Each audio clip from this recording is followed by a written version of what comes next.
തിരുവനന്തപുരം പൊന്മുടിയിൽ വീണ്ടും പുലി. പൊന്മുടി LP സ്കൂളിന് മുന്നിലാണ് പുലിയെ കണ്ടത്. സ്കൂളിലെ പാചക തൊഴിലാളി സ്ത്രീയാണ് പുലിയെ കണ്ടത്.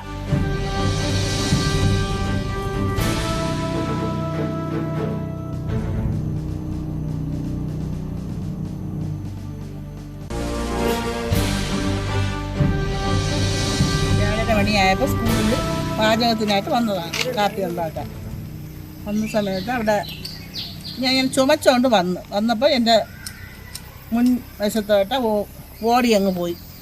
ഞാൻ നോക്കിയപ്പോൾ പുലിയെ കണ്ടപ്പോൾ എനിക്ക് ആദ്യം പേടിയുണ്ടായിരുന്നു, നെഞ്ചിടിപ്പും വല്ലാതെയൊക്കെ വന്ന്.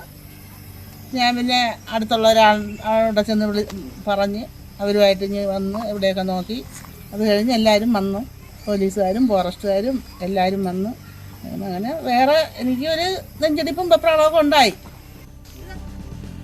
കഴിഞ്ഞയാഴ്ച പോലീസ് സ്റ്റേഷന് മുന്നിലും പുലിയെ കണ്ടിരുന്നു. പരിശോധന നടത്തുന്നുവെന്ന് വനംവകുപ്പ് അറിയിച്ചു. വിവരങ്ങളുമായി ഐശ്വര്യ അനിൽ ചേരുന്നു. ഐശ്വര്യ, ഇതിപ്പോൾ രണ്ടാം തവണയാണ് സമീപകാലത്ത് ഇത്തരത്തിൽ അവിടെ പുലിയെ കണ്ടു എന്ന രീതിയിലുള്ള പ്രതികരണം ആളുകളുടെയൊക്കെ ഭാഗത്തു നിന്നും വരുന്നത്.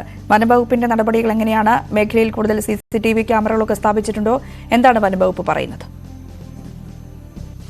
രഞ്ജിനി, പൊന്മുടിയിൽ ജനങ്ങളെ ആകെ ഭീതിയിൽ അഴ്ത്തിക്കൊണ്ടാണ് വീണ്ടും പുലിയെ കണ്ടതായുള്ള റിപ്പോർട്ടുകൾ വരുന്നത്. ഇന്ന് രാവിലെ LP സ്കൂളിന് സമീപത്തായി ജോലിക്ക് വരുന്നതിനിടെയാണ് സ്കൂളിലെ പാചക തൊഴിലാളി പുലിയെ കണ്ടതായി ഇപ്പോൾ പറഞ്ഞിരിക്കുന്നത്. എന്തായാലും ഗേറ്റിന് മുന്നിലൂടെ പുലി ഓടിപ്പോകുന്നത് കണ്ടു എന്നാണ് ഇവർ പറയുന്നത്. കഴിഞ്ഞയാഴ്ച സമാനമായ സാഹചര്യത്തിൽ പോലീസ് സ്റ്റേഷന് മുന്നിലൂടെ ഈ പുലി പോകുന്നത് കണ്ടു എന്നൊരു പോലീസ് ഉദ്യോഗസ്ഥൻ തന്നെ വ്യക്തമാക്കിയിരുന്നു. അതിന് പിന്നാലെ ഈ വനം വകുപ്പ് കൃത്യമായി പരിശോധന നടത്തുകയും ഒപ്പം ഈ CCTV നിരീക്ഷണം മതിയാകുമെന്ന് അന്ന് വനം മന്ത്രി തന്നെ ന്യൂസ് 18നോട് വ്യക്തമാക്കുകയും ചെയ്തിരുന്നു. എന്തായാലും ആ രീതിയിലുള്ള നിരീക്ഷണം തന്നെയാണ് ഇപ്പോഴും പുരോഗമിക്കുന്നത്.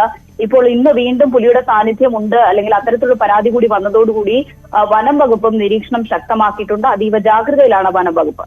ശരി.